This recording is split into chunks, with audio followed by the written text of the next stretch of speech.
নমস্কার বন্ধুরা, আজকে আমি রান্না করব দুটো রান্না আপনাদের কাছে শেয়ার করব। দুটো রান্না হচ্ছে, এই যে জ্যান্ত গুলে মাছ নিয়ে আসা হয়েছে, এই গুলে মাছ আলু দিয়ে সুন্দর করে রান্না করব। আগে কখনো আমার চ্যানেলে এই গুলে মাছের ভিডিও দেওয়া হয়নি, বাড়ি এনে খাওয়া হয়েছে।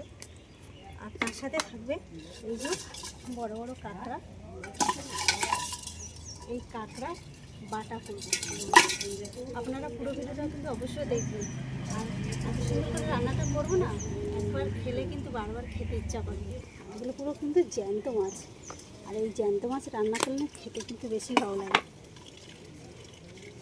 তার সাথে দুটো বড় বড় ট্যাংরা মাছও আছে।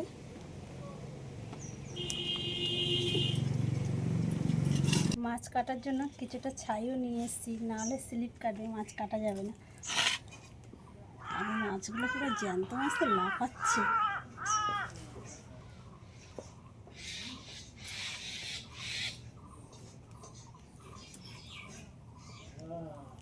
মাছটা একদম কুচো কুচো আসে একদম। মাছগুলো সব কাটা হয়ে গেছে, এবার কাঁকড়াগুলো কেটে নেব। কাঁকড়াগুলো বলতে সব কাঁকড়া কাটবো না, এখান থেকে বড় বড় দেখে দুটো কাঁকড়া কেটে নেব।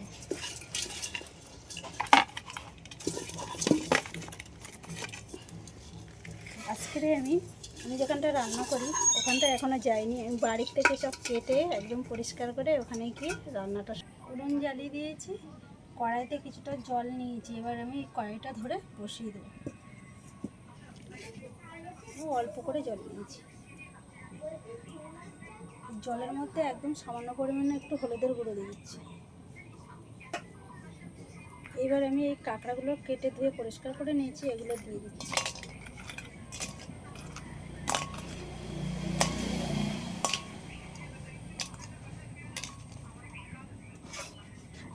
ঢাকা দিয়ে দিলাম। এবার আমি এগুলো ভালো করে, কাঁকড়াগুলো ভালোভাবে সিদ্ধ হয়ে গেছে, এবার তুলে নিচ্ছি।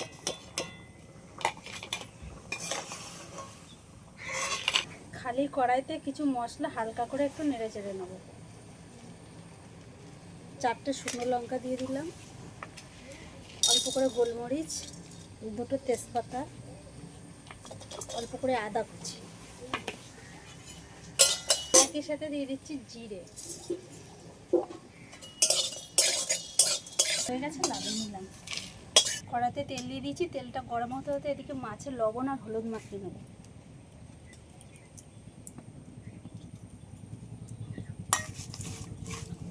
তেল গরম হয়ে গেছে, এবার মাছ সব ভেজে নেব।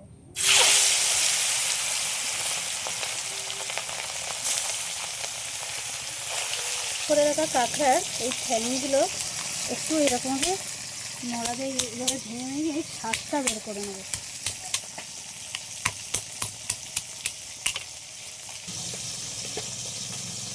শুধু শাঁসগুলো বের করে নিলেই হয়ে যাবে। শাঁসগুলো ভাজা হয়ে গেছে, তুলে নিলাম।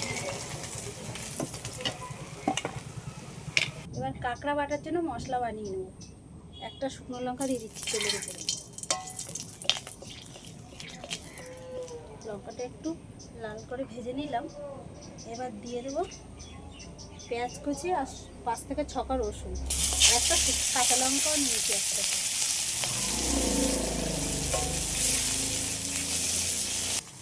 এগুলো একটু হালকা করে নেড়ে চেড়ে নিয়েছি। এবার দিয়ে দেবো গোলমরিচ আর জিরে। দিয়ে দিচ্ছি অল্প করে একটু টমেটো। একই সাথে দিয়ে দেবো কাঁকড়ার ঘিলি। স্বাদ অনুযায়ী লবণটাও দিয়ে দিচ্ছি, হলুদের গুঁড়ো হালকা করে।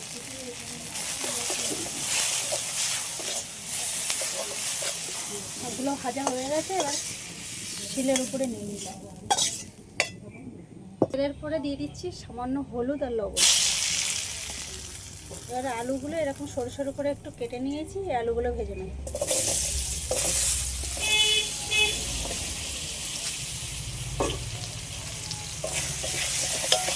এবার এই যে মশলাটা শিলের উপরে নিয়েছি, আর এই সিদ্ধ করে রাখা কাঁকড়ার শাঁস, এগুলো সব বেটে নেবো একসাথে।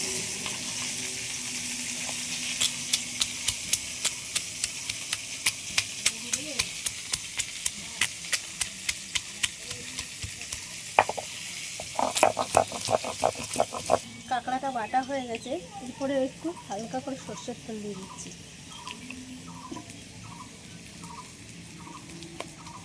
কাঁচা তেল দেওয়ার পরে কিন্তু এটা খেতে আরও বেশি ভালো লাগবে। এবার যে মশলাটা ভেজে রেখেছিলাম হালকা করে, সেই মশলাটা আবার বেটে দিচ্ছি।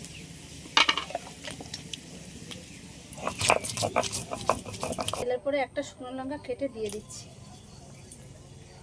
জিরে,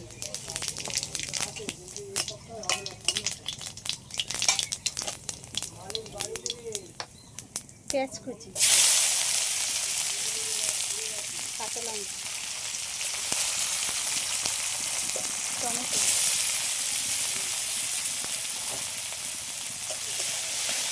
পেঁয়াজ আর টমেটোটা একটু হালকা করে ভেজে নিয়েছি। এবার দিয়ে দেবো স্বাদ মতো লবণ, পরিমাণ মতন হলুদের গুঁড়ো, হালকা করে একটু কাশ্মীরি লঙ্কার গুঁড়ো কালার হওয়ার জন্য। এবার বাটা মশলাটা দিয়ে দেবো। ভাজা মশলা এটা দিয়েছি, ওই জন্য বেশি কষানোর দরকার নেই। আর পেঁয়াজগুলো কিন্তু একটু গোটা গোটা রয়েছে, দেখলে বোঝা যাচ্ছে। এইবার আমি ভেজে রাখা আলুগুলো দিয়ে দেবো। মশলার সাথে আলুটা একটু হালকা নেড়ে চেড়ে নিয়েছি। এবার জল দিয়ে দিচ্ছি পরিমাণ মতো।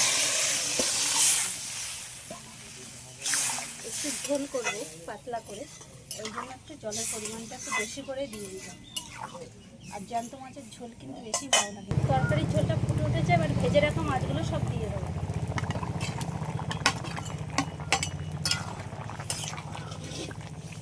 তরকারি কিন্তু হয়ে গেছে, নুন ঝালটা সব ঠিকঠাক আছে কিনা একটু চেক করে বলবো।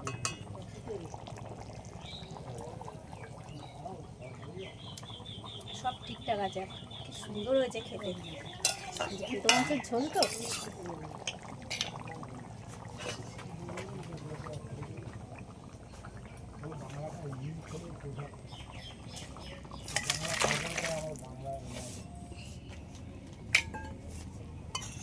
বন্ধুরা, আমার রান্না দুটো যদি আপনাদের ভালো লাগে, তো আমার চ্যানেলটিকে সাবস্ক্রাইব করবেন, লাইক করবেন, শেয়ার করে বন্ধুদের পাশে